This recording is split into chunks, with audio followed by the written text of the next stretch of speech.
Nureldin Satti is a former Sudan ambassador to the US, and he joins us now live from Washington, D.C. Welcome to TRT World. Tell us, who do you think can stop this fighting and when? Well, this is really, thank you for having me. It is not an easy question to answer, but those who can stop the war are those who started it, if they have the political will to do that. If they do not have the political will to do that, they must be assisted to do it. Being assisted is having some pressures on them and talking to them about, being more reasonable and take into consideration the safety and the livelihoods of all of their own population. It takes will from their side, but it takes also determination from the Sudanese people themselves, and it takes determination for the regional and international communities, whom should come with a combined and a concerted message to them to convince them to put down arms and engage in talks.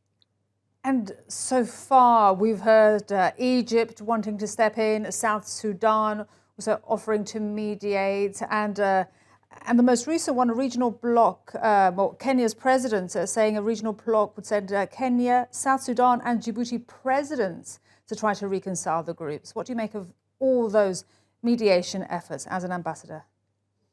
No, I think it's an excellent initiative from IGAD.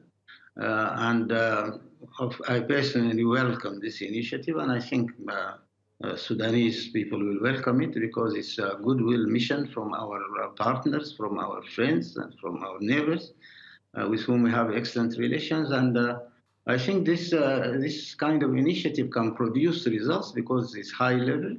It engages the presidents of the three countries, and it enjoys the support from IGAD.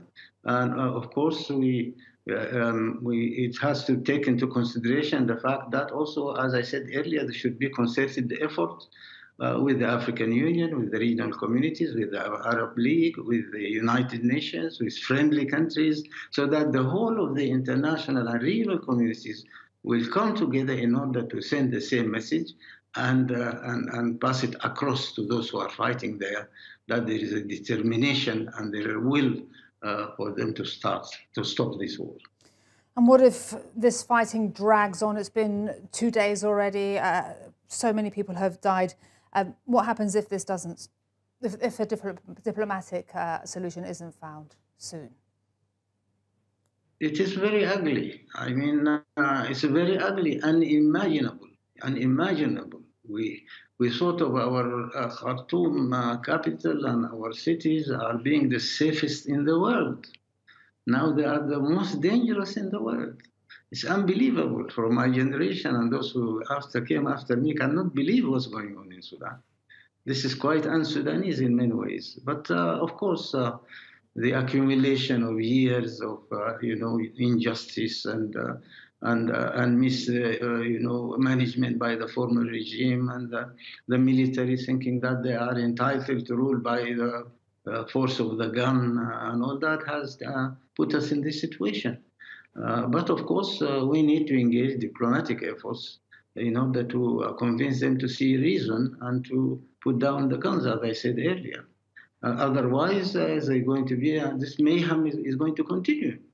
And it will lead to the demise and the complete fragmentation of the country, and they will bear the responsibility for that.